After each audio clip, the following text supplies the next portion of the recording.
what's up guys? Today I'll show you a horror film, In the Mouth of Madness. Spoiler ahead, watch out and take care.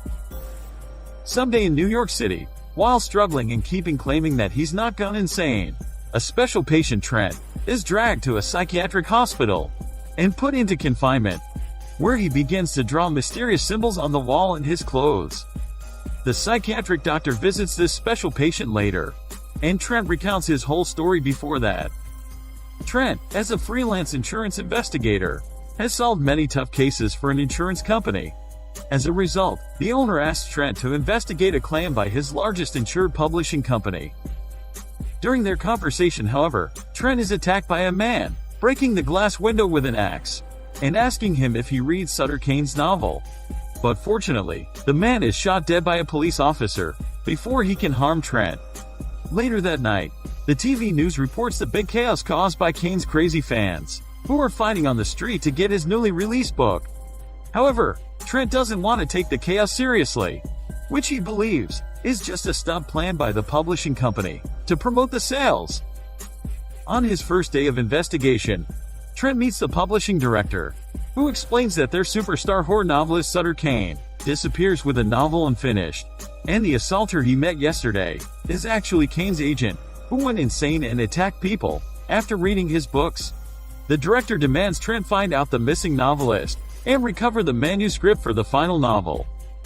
An editor girl is then assigned to accompany him for any backup. Despite being told that Kane's horror stories have been known to cause disorientation and memory loss, Trent is skeptical, convinced that the novelist's disappearance is just another planned publicity stunt. Out of curiosity, Trent checks the book later that night, which however, brings him into a series of horrible dreams soon, where he's confronted by a group of monstrous people, and a haunted police officer with his mutant face. With those 6 novels on the table, Trent notices the red lines on their covers, which when aligned properly, form the outline of New York City, and mark a location of a town. Believing that it may be a clue to find the missing novelist, the two set out soon for the long journey. In the daytime, while Trent drives the car, the editor girl drives his hormone desires.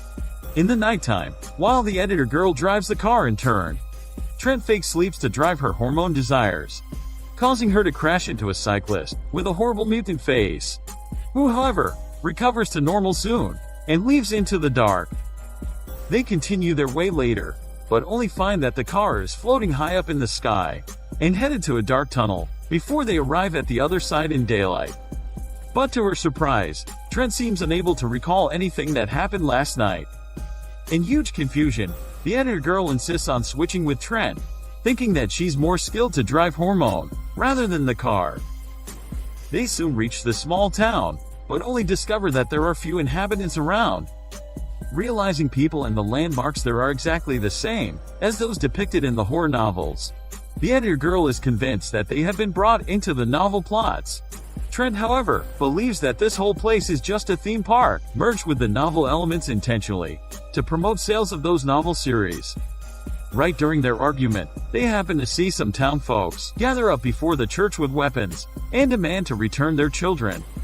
As the gate flashes open, the long-missing novelist Kane appears suddenly with his creepy smiles towards the town folks, who are subsequently attacked by the violent hounds, and struggle to flee away. After making his way to the hotel room, Trent bursts into anger, and blames the editor girl and the publishing company for their overpromotion. Admitting that the company's claim was actually meant to promote the novels though, the editor girl claims that what's happening here is not part of their plan. They're now living in the real novel plots. While Trent is trying to work on the whole thing in a bar one night, a guy comes to warn him to leave the town as soon as possible, for the novelist has taken control of all the town. On the other side, the editor girl drives to church, attempting to confront the novelist. She's then horrified by the cheerless church with its creepy decorations, and meets the novelist, who reveals that the plots in his novels are not fictional but real. They are all created by the monsters behind the door. Kane forces to expose her to his final novel, In the Mouth of Madness, which drives her insane instantly. Under the hallucination, she begins embracing and kissing the monstrous novelist passionately, but without hormone let go. The next morning, the editor girl struggles to come back, and warns Trent never to watch the final novel, before she loses her consciousness. Trent wants to find the hotel owner for help, but is horrified to see the hotel owner, already turned into an octopus-shaped monster, is killing her husband. He rushes back in a panic and finds the recovered editor girl, who has actually changed to the same kind of monster. He rushes to get his car, trying to flee out of this hell quickly. But right then, he sees the monstrous town people surround the editor girl for some mysterious sacrificial ceremony. In fear of the coming attack, he hides in the bar and finds the same man, who keeps warning him to leave before committing suicide. Seeing the town people are approaching while back on the street, Trent knocks out the editor girl and carries her into the car.